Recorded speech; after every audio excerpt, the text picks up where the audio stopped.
Narine is teaching at Oxford. No, at Cambridge. I'm sorry. Narine is that's a great mistake to make. Yeah, Narine is teaching at Cambridge, and Narine caught our attention with her publications also on mezzanine capital. And Narine, the floor is yours. Thank you.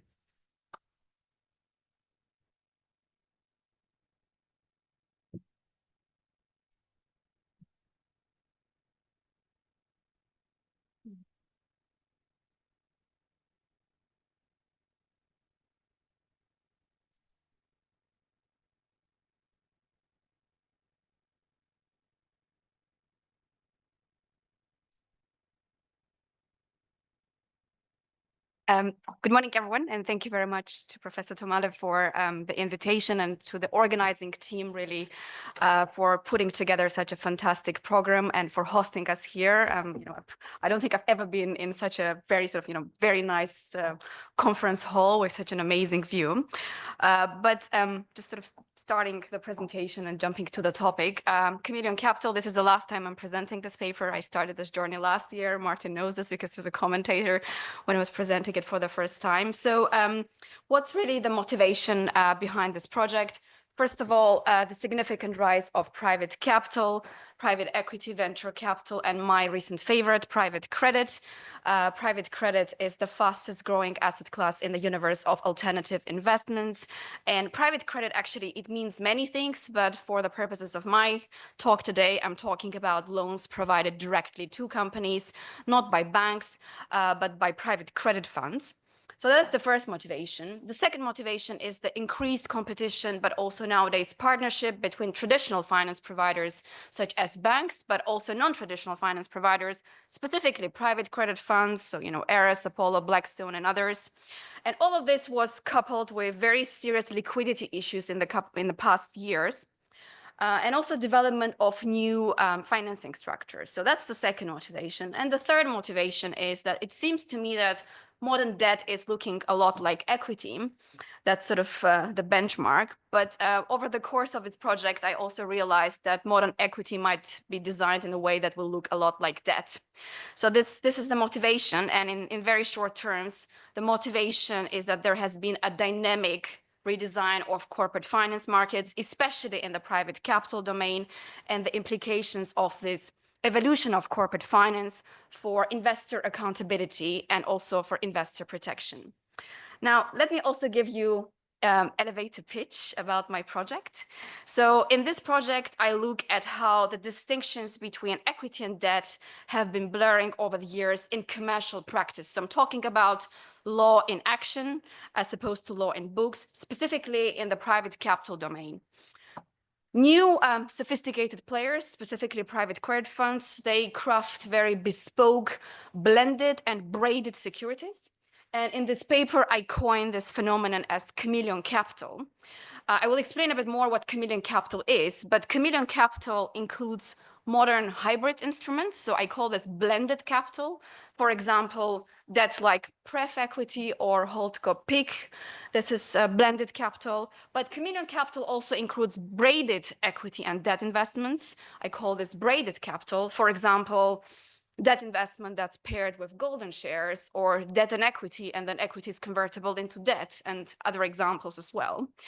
But Chameleon Capital also includes, and it's actually the next slide, not just blended capital and braided capital, but also a dynamic combination of blended and braided capital that's designed by a sophisticated investor with long-term interests and calculated objectives in mind. Chameleon Capital shows the reduced capacity of legal forms to deal with complex realities of private ordering. Why? Because by enabling investors to blend and braid equity and debt on a dynamic basis, Chameleon Capital demonstrates that this conventional division between what is equity and what is debt is really blurred. It's only relevant in the context of collective proceedings, because for a single owner or a small group of associated or affiliated sort of investors, private equity firms or private credit firms, for example, this orthodox distinction between equity and debt has really disappeared. At the same time, of course, in practice, the restructuring of this arrangement is going to be very important. It's crucial and pays at least lip service to the legal position. I think Chameleon Capital is also quite interesting because it shows that debt investors are interested in corporate control, and they're also interested in wealth maximization. And the opportunities and challenges that arise from Chameleon Capital, they present global momentous possibilities, but they also raise lots of new interesting questions. So building on this evolution in this project, I essentially consider whether in particular contexts, the distinction between equity holders and debt holders remains justifiable in corporate law. And I do this from a comparative perspective, looking at UK and US law.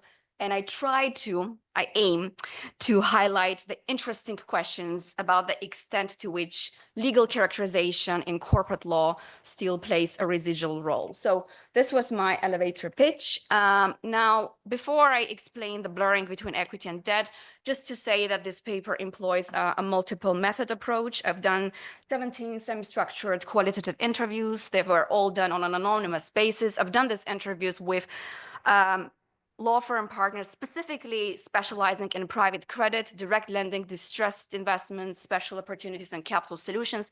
Those are all different types of strategies of private credit. And these interviews, as I said, they were done on an anonymous basis. They lasted approximately 1 hour, and I've done these interviews from April 24 till January 25. I'll cover this in a moment, but all interviews unanimously confirmed that in commercial practice, there is blurring between equity and debt. I will unpack this in a moment, a bit later. I also do economic analysis of law and comparative doctrinal analysis of UK and US law. But I also think it's very interesting to see where the functional comparison of UK and US law, where there are lots of differences between the two legal systems, but sometimes we find the solutions, we find the answers to the questions in other areas of law, not necessarily in corporate law. And this also really should cause us think a bit harder about what's the mandatory scope of corporate law. Maybe, the answers are not necessarily only in corporate law, okay? Now, going to the theme, the first theme of the paper, the important theme is the blurring between equity and debt. So from a very strict legal point of view, insolvency point of view, equity is equity and debt is debt. But this line has been, between equity and debt has become very blurred in commercial practice, law in action, especially with rise of private capital, more specifically private credit. And as I mentioned, qualitative interviews with practitioners have unanimously confirmed this blurring. Modern sophisticated investors, they want to choose between the sky is the limit, which is equity, but also the right to coupon and upside, which is debt. But they also want as much flexibility as possible, and that's the reason why they're very interested in Chameleon Capital. A couple of examples of blended capital and braided capital. One relatively new example, just to be clear, I don't claim that blended or sort of hybrid instruments are new, but they're relatively new types of hybrid instruments that are designed by these private credit funds. And one of them is what private credit funds call debt-like pref. Essentially, those are equity instruments. They from accounting point of view and from legal point of view, those are designed as equity, but they entirely replicate the loan contract regime. So in loan contracts, as we all know, we have events of default, and in debt-like pref, we will have something that's called step-up events. And if insolvency, for example, occurs, there will be breach of covenants. Also, liquidation preferences for debt-like pref holders will increase, they will get a higher return, and they will have a mandatory redemption. Unlike traditional preference shares, this type of shares, they are not sort of convertible into ordinary shares. You can't do this. And when I was talking with practitioners about debt-like pref, the way they are designing it, they said it's all about replicating the regime. The element of differentiation is not really there. In fact, there is an element of indifference from investor side. They don't really mind whether this is debt or equity. They don't really mind if this is called debt-like pref, which is equity, or holdco payment in kind, which is debt. So that's one example of blended capital. It's a subset of Chameleon Capital. An example of braided capital, which is quite a popular option exercised by private credit funds. They invest in equity like debt, and simultaneously they hold golden shares. So these golden shares, they're issued on day one of the investment, yet the rights that are attached to these golden shares, they're activated upon insolvency. And this gives these investors, in other words, the holders of these golden shares, the rights, for example, to replace the board, or the rights, for example, to stop the company from filing for Chapter 11 bankruptcy. And one reason why some investors might prefer debt and golden shares as opposed to, for example, debt, which is convertible into equity, is because equity comes behind debt. However, golden shares are, in this regard, control instruments. So those are just some examples. And when I started the project, I was mostly focusing on blurring of equity and debt instruments.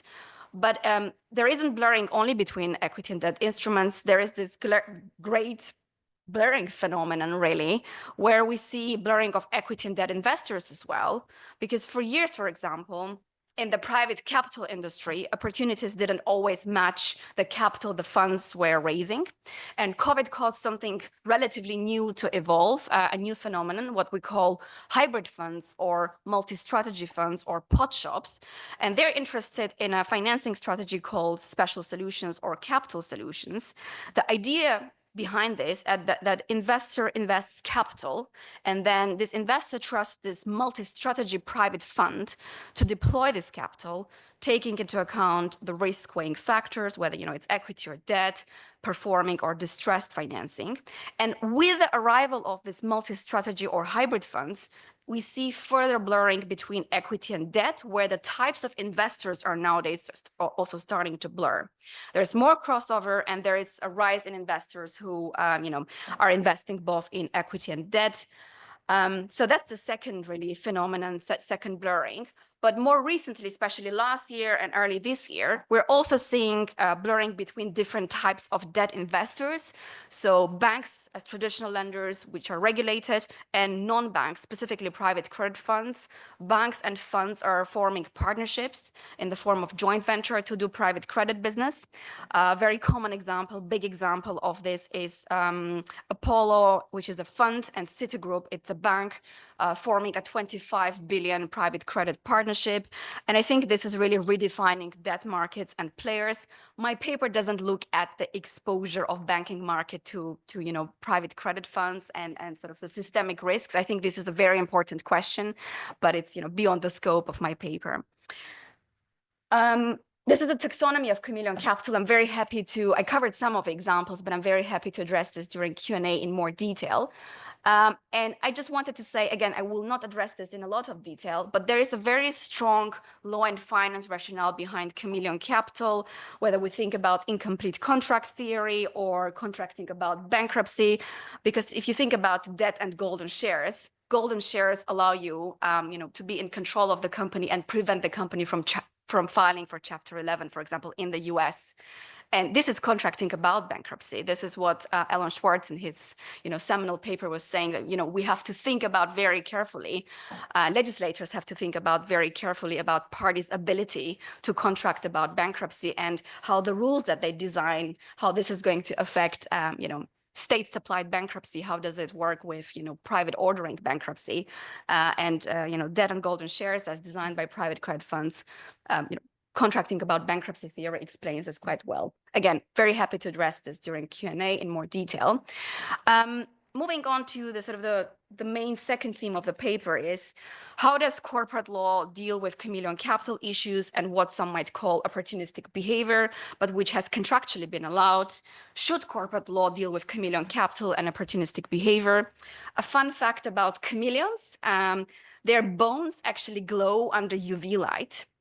And so the question is corporate law the UV light, or where is the UV light? I look at this question from UK and US perspective. Why? Because there have been recent tectonic developments across two sides of Atlantic on how we think about equity and how we think about debt in corporate law. US with examples of equity and UK with examples of debt. So in the US, the Delaware Court of Chancery's decision in Moelis, where the Court of Chancery essentially held that if shareholders' agreements are designed to impose restrictions on board, they are invalid. And sort of later, the amended Delaware General Corporation Law essentially overturned Moelis. And there was also the new Senate Bill 27 introducing a statutory definition of what is a controlling stockholder. So we see this statutory definition now in Section 144E2 of the Delaware General Corporation Law. And nowadays, controlling stockholder under this provision also includes the notion of contractual control rights. So you can be a controlling stockholder if you bargain for this contractually. On the UK side of the story, we had Supreme Court decision in Sequana, which Lady Arden sort of called this a momentous decision for English company law.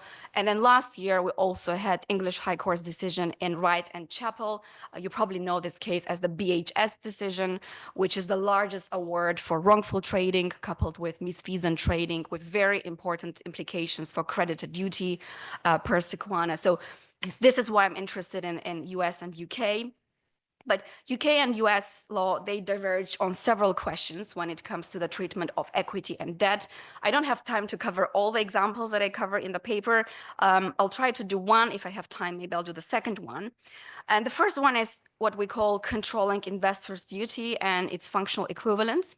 So when it comes, let's take a look first at US. When it comes to the controlling sort of stockholder or shareholder doctrine, the Delaware Supreme Court imposed a fiduciary duty on controlling shareholders, which is a waivable fiduciary duty of loyalty in Delaware.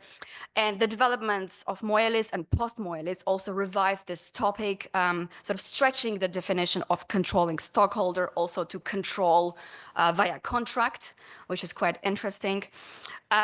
In Delaware, there is no controlling debt holder sort of duty, but at the same time, if we think about it from a functionally equivalent point of view, for example, they have something called equitable subordination, which is a doctrine based on a creditor's inequitable conduct and its effect on other creditors, which allows the creditor debt to be subordinated to other claims in bankruptcy. Agency law in the US also imposes liability on debt holders who assume control of the borrower firm for the acts of debt holder. So there is no controlling debt holder doctrine in US or, for example, in Delaware or other jurisdictions, US jurisdictions, but there are functional equivalent sort of mechanisms. What about UK? In UK, there is no formal controlling shareholder doctrine. Some of these issues are developed through case law, alteration of constitution, for example, only when this power is exercised in good faith for the benefit of the company. This is just one example. However, this does not equal to having the formal recognition of the duty. And when considering controlling shareholder doctrine in the UK, we always think also about the linked question of shareholders' agreements in the UK. And there is a very interesting clash, which was highlighted by House of Lords decision in Russell and Northern Development. This is a case from 1992, where essentially the court prioritized shareholders' freedom of contract via shareholders' agreement over statute, in finding that a company cannot contract out of statute, but shareholders via shareholders agreement can. And this actually is, in contradiction with the logic in Moelis, because it shows that if shareholders via shareholders agreement decide to contract out of statute, it's market practice, you can do this. It's a decision from 1992, very highly controversial decision, and Professor Perrin has also wrote a paper about this, really thinking about the merits of this decision and what does this really mean for English corporate law. On the debt holder side, we don't have controlling debt holder duty in UK, but we do have something called shadow directorship, which under Section 251 of the UK Companies Act is defined as a person in accordance with whose instructions or directions the directors of the company are accustomed to act. very interestingly, if you think about it, shadow directorship may cover both a shareholder, but also debt holder. It may cover actually any person who's in control of the company. And to the best of my knowledge, shadow directorship is the only concept in UK corporate law where the legislature or, the courts, they didn't really divide the approach based on whether this is an equity holder or debt holder. The benchmark for interference is control. If you're in control of the board, it doesn't matter what your label is, you're going to be accountable for this. There isn't really sort of a similar one in Delaware, a sort of analogous one. Moving on to the second example, how am I doing on time? You're good. I'm good. I was told I can speak 30 minutes, but I don't know. Yeah? Okay. Second example is director's duties. Another example, again, where we see how corporate law is treating equity and debt providers differently. So if you look at UK and directors' duties and creditors, as I mentioned, in a very important decision for UK company law, Sequana, the Supreme Court held that the so-called creditor duty exists, and while directors owe their duties to the company in UK as opposed to shareholders or creditors, the creditor duty is engaged when the company is insolvent or bordering on insolvency, or when insolvent liquidation or administration is probable. Now, when we compare this to the US, for example, Delaware Supreme Court in North American and Jiwala, it's a case from 2007, found that when a corporation is in the vicinity of insolvency, there is no shift in directors' fiduciary duties from shareholders to creditors. And then when the corporation is approaching insolvency, directors still owe their duties to shareholders and corporation. Another difference between English law and Delaware law: English law, when the company is insolvent, the interests of creditors are paramount. Delaware law, where the company is actually insolvent, the director's fiduciary duties are to all of corporations' residual claimants, i.e. shareholders and creditors. Now, linked to this question of law's treatment of creditors' interests and directors' duties, in light of Chameleon Capital, is this issue of adding more debt to the capital structure and its legal implications. This may be very relevant when, for example, directors are adding more senior debt for refinancing purposes, or when a firm increases debt for leverage buyout, or in the context of liability management exercises. As a director, how do you know when a very risky transaction, such as adding more debt, senior debt to the capital structure, is what Lord Briggs and Sequana called the last roll of dice?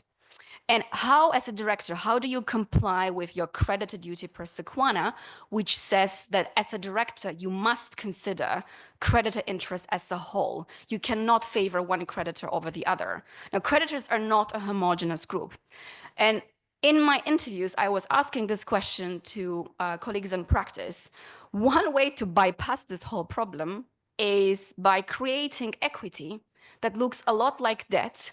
It entirely replicates the loan contract provisions, but you don't want to show more debt on your balance sheet, so you go for debt like pref. This sort of solves the problem.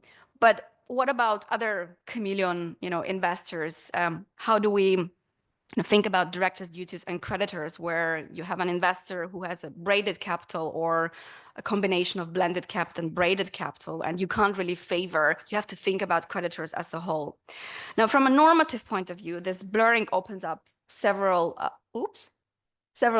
lines of inquiry, given how much the lines have blurred between equity and debt. So the question is, what is really the role of law in accounting for the differences between the two?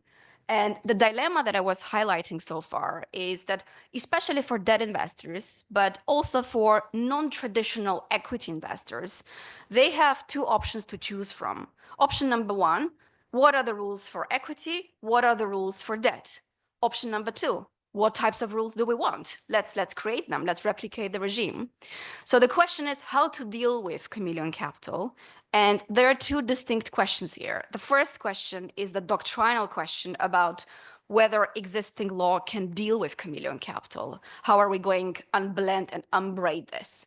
And the second question, the normative question, is whether the distinction between debt and equity should be retained, given the extent to which modern corporate finance practices contract around it. And to what extent is it actually desirable for corporate law and corporate governance to allow those within the firm to structure its governance as they see fit? And my answer to these questions of Chameleon Capital is that legal characterization of equity and debt is very important. It plays a residual role, but the harm should be dealt with in law regardless of characterization of the instruments. Law should provide answers to these questions of Chameleon Capital, including when there is an opportunistic reliance on Chameleon, regardless of the form. So the benchmark for response in corporate law should be control or interference, similarly to the rule on shadow directorship that we have in the UK. So corporate law and corporate governance should be this UV light. Doesn't really matter whether you're equity holder or debt holder. If you're in control of the company, if you're interfering, you should be, you should owe duties to the company and you should be liable for this. But I also think that insolvency and bankruptcy law should also think about these developments, because developments of how modern corporate finance practices are contracting around this distinction between equity and debt, because there is a link between corporate law and insolvency law. Corporate law plays a very important role in ex ante minimizing costs of insolvency. And there may be scope for a second paper, which will be called Chameleon Capital in Distress, to think about what are the implications of this also for insolvency and bankruptcy. So I don't think I have more time. I think I should conclude, right? Am I within 30 minutes? Oh, okay. Just very quickly on implications. So what are the implications of Chameleon Capital?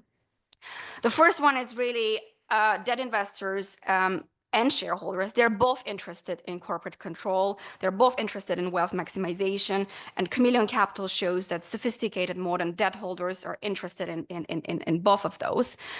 Chameleon Capital also shows the elevated role of debt in modern corporate governance and its braided nature to equity.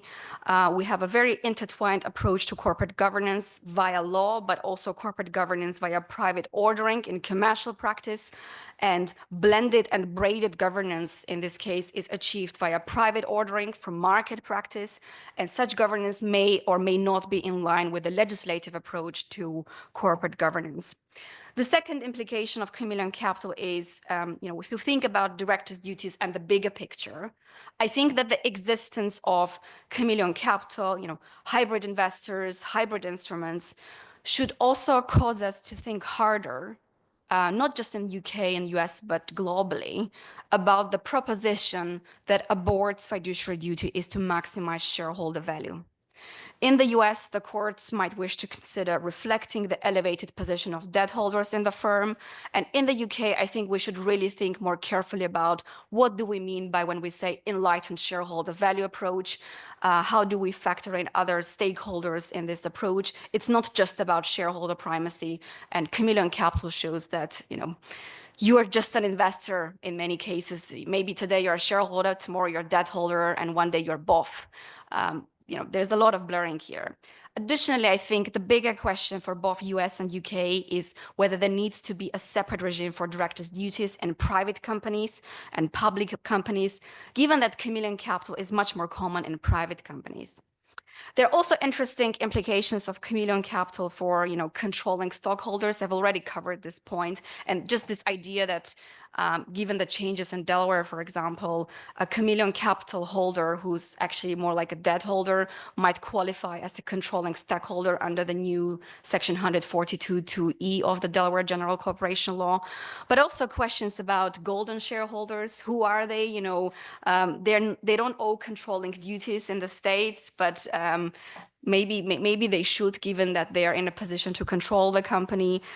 In the UK, we don't have controlling shareholder duty, but how do these golden shares affect legal rules in corporate law? For example, should a golden shareholder be a shadow director because they're in control of the company in this way?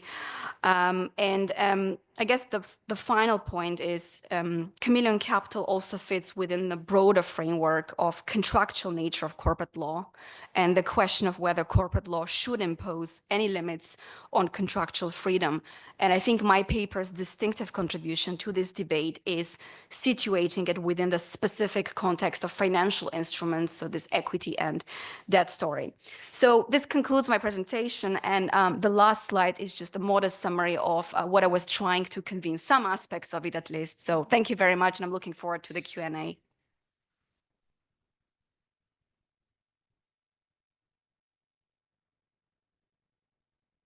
Thank you, Narine. I didn't get the time to appreciate your last slide yet, but yeah, we'll do so in due course. So we are open for questions. May I just sort of by introduction? So Narine was focusing now on quite on a different underlying arbitrage decision between debt and equity. But as we could see, it's also related to sort of more state law focused arbitrage decisions. May I pick you up on, for example, the allusion to insolvency law, when in continental Europe, you have a duty to declare insolvency, I know, which changes the entire landscape of this, what Ellen was writing about. Yeah. So are there any questions to Narine? Yes, Sebastian Mock from VU. Yeah. Oh, thank you. I have one question and one comment. One question, you talked about shadow directors and control. The interesting thing is in German law, and I think it's similar in Austrian law, the courts refuse to say if you're in control, you're automatically a shadow director. In order to be a shadow director, you have to act on behalf of the corporation to third parties. Okay, so you cannot be only in control, but you have to go out to the world and say, okay, I'm representing this corporation. And if you do that, although you are not a director, then you are a shadow director. That's why this thing is not really important, at least in German law. And the courts so far refuse to accept that mere control is enough. So my question is, where do you stand in the UK and the US on that? Thanks very much. Yeah. Sorry, and one comment. We see in Germany at the moment that restructuring law really becomes vibrant or becomes alive. And we see many cases where restructuring law is used as takeover mechanism. And there are now a lot of ideas how to defend, how build a defense against that. One idea is that you actually make a shareholder agreement that you cannot, and everybody says, okay, we don't go for restructuring proceedings. And you also put that in the contract of the CEO. Okay, you cannot file for restructuring without the consent of the shareholder, because the shareholder are afraid that they lose everything because the creditors get in. This is one mechanism to defend against this restructuring. Takeover restructuring. The second mechanism is that now equity investors in startups, they not only go for equity, but they also go for debt, so that they have a control on both sides. So they wouldn't mind to go all in for equity, but they say, well, I also would like to go in some part for debt, because if this comes to restructuring, then I'm not out. So I'm in, and then I have a little bit of control. Yeah. Thank you. Thank you very much. Very interesting questions. Could I just pick on the last part that you mentioned?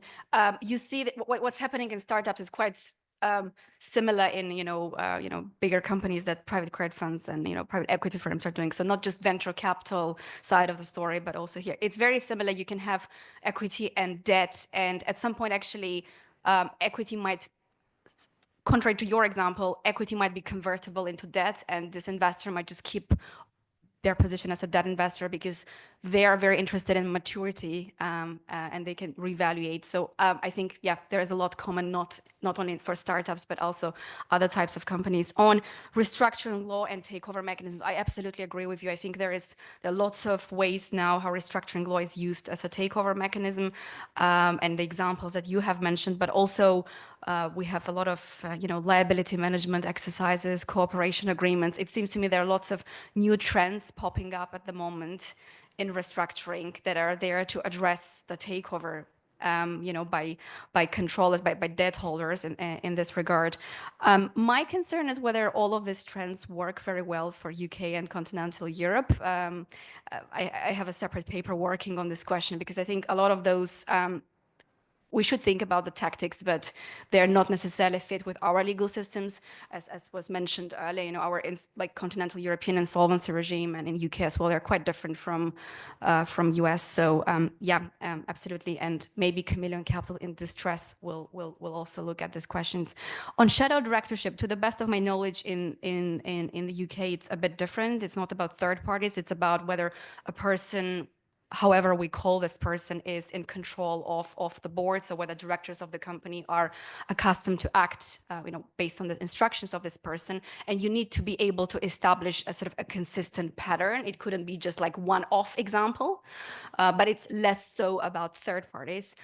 Banks have been mindful of being labeled as shadow director for years and years, but my qualitative interviews show that even very sophisticated Wall Street funds, US funds, they don't necessarily know about the intricacies of shadow directorship in UK or continental Europe, and some of them find themselves, unfortunately, in a very uncomfortable position quite late. They do manage to settle. It doesn't go to litigation. That's why we don't see many high-profile cases, but it's a big problem, and I think the lawyers working on these deals, especially continental European and UK, help the companies to navigate through this very tricky issue. So thanks very much. You, Alfred. Okay, so my question is very interesting, and I was just wondering, can you speak a little bit on the causes of this rise? So you're speaking of these new hybrid instruments, but who innovated them and for what reason? I mean, sure. Of course, it's an ambitious question. No. Insights into that. I think the answer to this question is it's about because of illiquidity. It's a long-term investment, and they're stuck in this relationship. Unlike banks, which operate in the originate to distribute model, especially post-GFC, predominantly because of banking regulation, the funds have a very different model. So, and they're thinking about, I want as much flexibility as possible. I cannot exit this relationship. So, equity gives you sky's the limit, but why can't I just have a situation where I have both? But for many companies, they will also say, we will design these instruments because we will create equity that looks a lot like debt because we don't want debt on our balance sheet. That was one of the most common examples, because if there is too much debt, the company's credit rating will be downgraded. And so I think this is really dangerous because you're replicating loan contract. The law is treating you as equity. You know what you're doing. Yes, you will be paid, after creditors, but you have factored that in because you have different considerations and you want flexibility. That's one of the reasons. I'm happy to discuss this during, later in more detail. Thank you. Can I just quickly? I mean, sure. Why doesn't that get recharacterized? Yeah. A law is so easily fooled.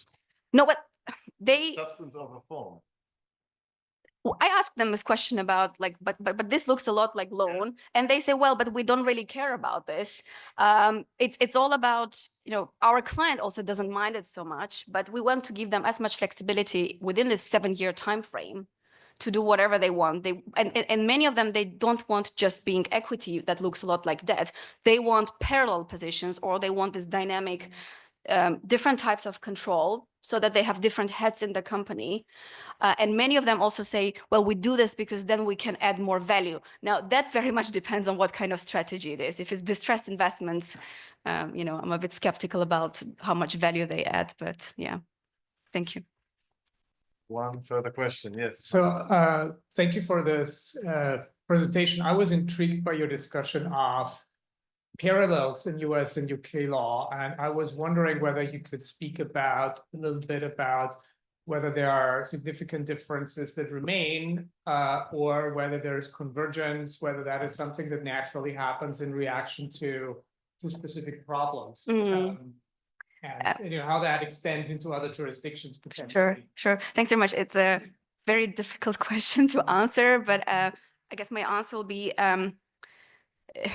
you see that there are lots of differences. You would think that we share lots of, common things, UK, US, but creditor duty, I think, is one very good example where UK made a very, momentous, significant step towards protecting creditors in corporate law.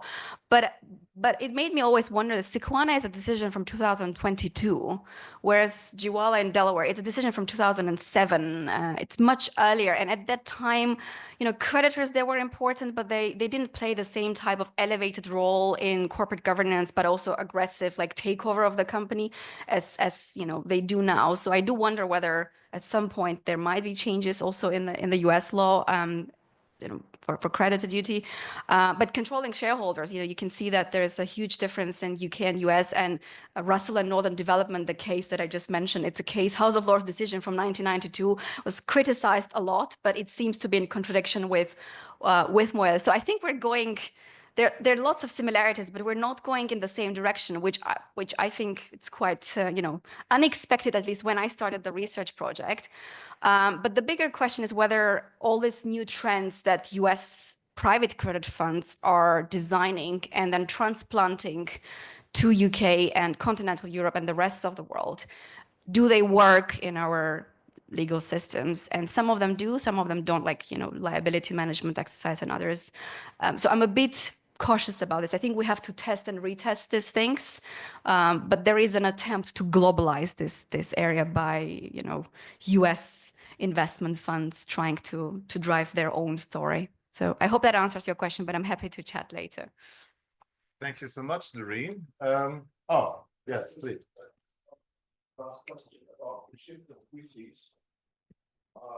We tried to introduce the shift of duties 5 years ago in Germany. It was stopped by a professor politician.